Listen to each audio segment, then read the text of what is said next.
Bem-vindos a mais uma videoaula de Cara Criativo. Hoje iremos trabalhar com o InDesign. A aula de hoje nós iremos conhecer o programa e entender um pouco mais das funcionalidades dele e entender a respeito sobre diagramação. Ok, vamos lá.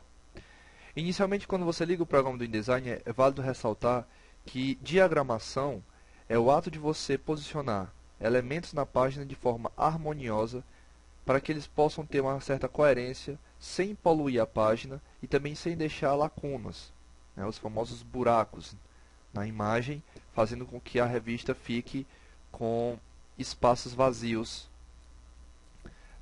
que dificulta o posicionamento dos próximos elementos e que torna a estética final do trabalho prejudicada. Ok? Então, diagramação, antes que a gente possa começar a parte prática da nossa aula de hoje, que fique bem claro para que todos possam entender, diagramação é o posicionamento, organização de elementos em uma página, ou no caso em várias páginas, de forma que fique harmonioso, né, essa composição e de forma que possa ser compreensível ao leitor final, possa ter uma certa coerência entre imagens, textos e ilustrações no contexto geral das informações, ok? Sem causar poluição visual, que é o mais importante. Bem, para começar, depois do conceito inicial, nós nos deparamos já com a primeira parte curiosa do InDesign, que são esses três tipos de documentos que nós podemos criar, né? Documento, livro e biblioteca. Bem, documentos são todos aqueles documentos que nós podemos criar, ok? Para compor o nosso projeto, como por exemplo, uma folha de jornal, uma folha de revista, uma matéria de revista, uma matéria de livros, enfim. Quando nós vamos falar sobre livro, livro já é um pouco diferente. Livro é a união de todos os documentos que nós temos criado anteriormente. Ou seja, criei vários documentos, cada um deles representando uma matéria escolar, como português, matemática, ciências, física, química. Quero uni-los em um livro só.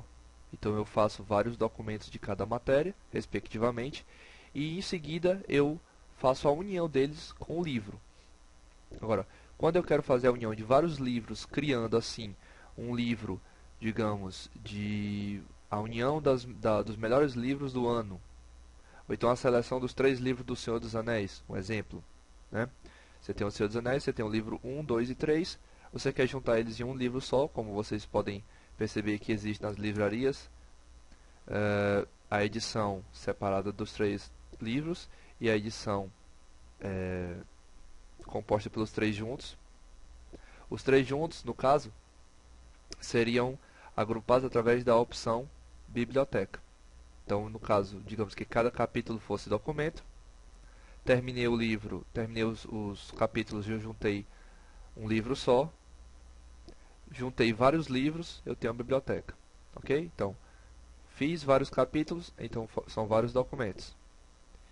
Juntei todos os capítulos em um documento só, o nome desse documento chama-se livro. Após isso, juntei vários livros em um livro só, isso chama-se biblioteca. Tá claro? Então vamos começar. Para a aula de hoje, nós iremos trabalhar com documento. E ao abrir documento, o que é importante também ressaltar antes de medidas e tamanhos é isso aqui, intenção. Qual a sua intenção? Impressão ou web? Porque de acordo com a sua intenção, o consumo de memória e o tamanho do arquivo irá variar, principalmente na geração e publicação do arquivo PDF, ok? No nosso caso aqui, a nossa intenção é impressão. Para todo o curso, eu vou sempre utilizar a minha intenção vai ser sempre para impressão, porque no caso é o forte do programa. Bom? Quantas páginas você irá querer começar? Porque no caso, nos projetos de InDesign, você já precisa estipular um número X de páginas para certos projetos, onde neles você já tem que ter estipulado onde o projeto começa e onde o projeto termina e tentar encaixar todo o conteúdo que vai ser transmitido para vocês, vai ser repassado para vocês, dentro daquele número X de páginas. Aqui ele está perguntando em qual página você vai querer iniciar o seu projeto. Você vai querer iniciar o seu projeto na página 1, mas você também pode querer iniciar o seu projeto na página 2, 3, 5, assim como você vê em certas revistas, né? Se você pegar qualquer revista, você vai notar que nem sempre a numeração de página começa da página 1. Aqui embaixo nós temos o tamanho da página, e nós iremos trabalhar com a página A3 para criar o nosso exemplo de jornal. Tá bom? Assim que nós criamos aqui a página 3, a largura e a altura já são pré-definidas automaticamente, a orientação também é pré-definida automaticamente, e as colunas, geralmente para jornal são 6 colunas, nós iremos trabalhar apenas com 4 colunas. Ok?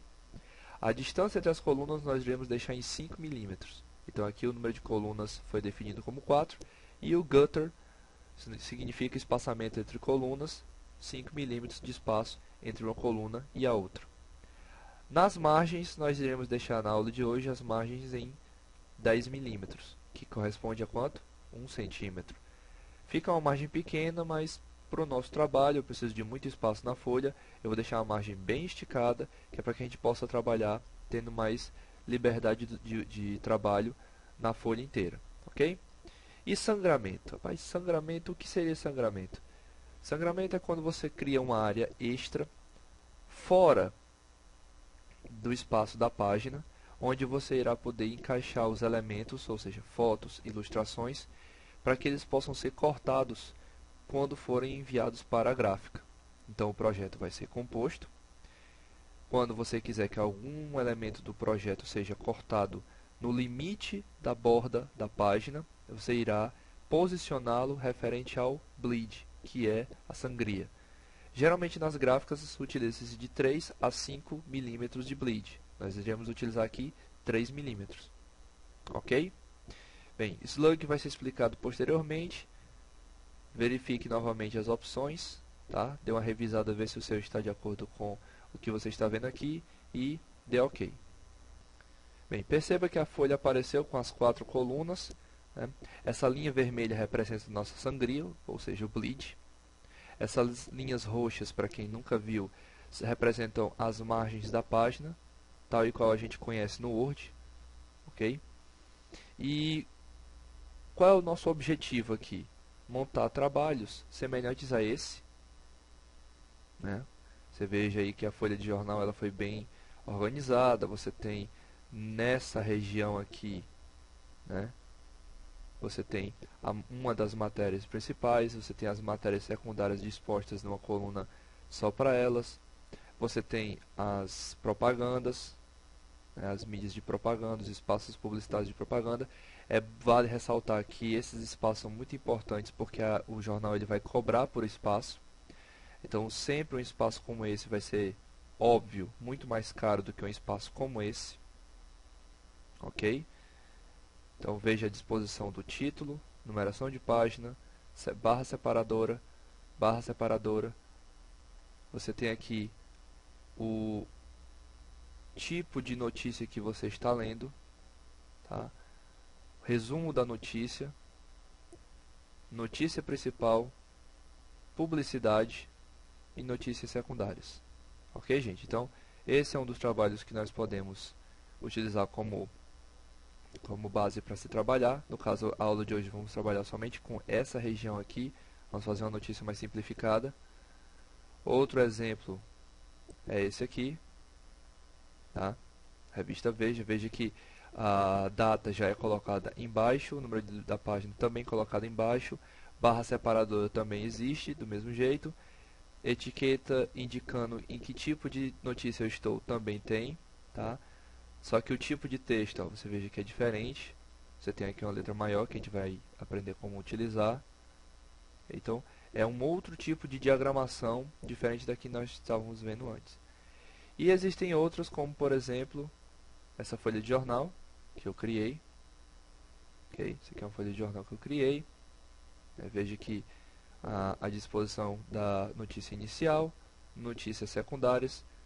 Nós temos aqui a publicidade, ok?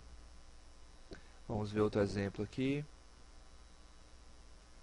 Esses exemplos eu estou mostrando para que vocês possam ter uma noção geral da diagramação. O que é a diagramação, né? No caso dessa página, o que seria a diagramação? Diagramação seria o fato do diagramador ou o cara que trabalha na editora ou na agência ter disposto as ilustrações os balões de informação e os textos de forma harmoniosa para que o leitor possa fazer uma leitura confortável das informações sem cansar a vista, sem achar que é muito texto, tá?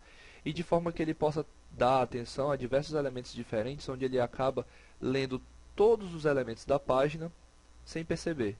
Então ele vai começar a ler uma notícia como essa, se ele achar interessante, ele vai continuar a notícia do outro lado da página, mas ele vai ter vários pedaços e várias curiosidades sobre essa notícia aqui nos balões. Então ele acaba lendo mais informação do que acha que está realmente lendo por conta desses tipos de truques que são utilizados na diagramação. Ok, gente? Então, foi mais para dar uma ideia geral para vocês sobre o que é diagramação, como a diagramação pode ser colocada. Vamos ver um outro exemplo aqui. Pronto, aqui é uma outra revista. Veja só. Isso aqui é uma revista onde aqui são duas páginas editadas com diagramação. Você vê que a ilustração inicia-se numa página, termina na outra. Os textos não têm alinhamento, tá? A escolha da própria agência. Tá? Eles dizem que esse tipo de alinhamento aqui, sem estar alinhado pela direita, né, alinhado somente pela esquerda, é para fazer com que o leitor se sinta mais confortável para fazer a leitura. Então você vê que tudo é encaixado, alinhado. Ok, gente? Então, essa aula foi mais para dar um entendimento geral para vocês poderem entender a respeito do que é diagramação. Na aula seguinte, nós iremos trabalhar a criação real da nossa folha de jornal de exemplo. Ok? Fica aí o meu abraço, espero que vocês tenham gostado. Comentem, cliquem em gostei, inscrevam-se no canal principalmente para receber as atualizações que vão ficar chegando. E lembre-se das novidades que irão vir no canal com relação às videoaulas que eu estarei publicando. Beleza, gente? Até a próxima, um abraço a todos.